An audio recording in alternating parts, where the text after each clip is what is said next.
ভাবছিলাম মাহার পরীক্ষা শেষ হবে, আমি কিছুদিন রেস্ট করব, কিন্তু হিতে বিপরীত হলো।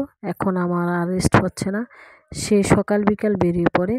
তাকে তাকে আমার পাহারা দিতে হয়। সে কোথায় থেকে কোথায় চলে যায়। যাই হোক, সেই সকালে একবার খেলাধুলা করবে, আবার দুপুরবেলা খাওয়া দাওয়া শেষে বিকেলবেলা আবার বেরিয়ে পড়বে।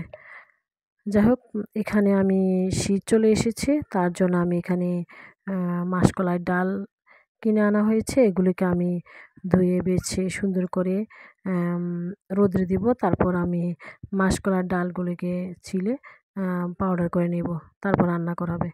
আর এখানে ডাব কাটা হয়েছে, বেশ কিছু ডাব আনা হয়েছে গ্রাম থেকে, আমি কেটে বেছে নিচ্ছি। আর দুপুরের আয়োজনে এখানে চলছে মূলার চচ্চড়ি। এখানে আমি মূলাগুলিকে পাঙ্গাস মাছ দিয়ে সুন্দর করে মাখিয়ে ঝুঁকিয়ে বসিয়ে দিয়েছি। যাই হোক, পাঙ্গাস মাছ দিয়ে মূলার চচ্চড়ি খেতে বেশ ভালো লাগে। আমার খুব পছন্দের একটা জিনিস, তাই আমি প্রায় এই জিনিসটা করে থাকি। যাই হোক, আমার মূলার চচ্চড়িটা হয়ে গিয়েছে। আমি এখন ধনিয়া পাতা দিয়ে দিচ্ছি। ধনিয়া পাতা দিয়ে তারপরে এটাকে ইনশাল্লাহ নামিয়ে ফেলবো। আর গরম গরম ভাতের সাথে গরম গরম ভাত বা রুটির সাথে এই মূলার চচ্চড়ি খেতে বেশ ভালো লাগে। আর শীত বলে কথা, শীতের সব সবজি ভালো লাগে। যাই হোক, আজকে রান্না কি হয়েছে, অফ ক্যামেরা অনেক কিছুই রান্না হয়েছে।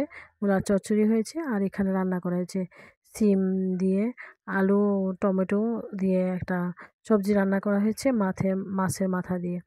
যাই হোক, এটাও গরম গরম। যাই হোক, আমাদের বাসা পরিবারে কেউ খেয়েছে আর কেউ বাকি আছে। আর এখানে একটা শুটকি তরকারি ছিল, শুটকিটা শুটকি। আর এখানে রান্না করা হয়েছে ডাল রান্না করা হয়েছে। এটাকে পাতলা ডাল বলে, মশার ডাল পাতলা করে রান্না করা হয়েছে। যাই হোক, আর ডালগুলি খুব পাতলা করে রান্না করা হয়েছে। আর এখানে হয়েছে সাদা ভাত। আর আর এখানে হয়েছে মাছ ভাজি আর সাদা ভাত। যাই হোক, এ ছিল আজকে আমাদের দুপুরবেলা খাবার দাবার। আর এখানে মাহার জন্য অল্প একটু খিচুড়ি রান্না করা হয়েছে। যাই হোক, দুপুর সেরে বিকাল সন্ধ্যার পরে এখানে কিছু ছোলা এবং পেঁয়াজ ছিল, আমি এগুলিকে মাখিয়ে ঝুঁকিয়ে খেয়ে নেব। দিয়ে দিলাম শসা, দিয়ে তারপর মাখিয়ে ঝুঁকিয়ে ইনশাল্লাহ খেয়ে নিব। যাই হোক,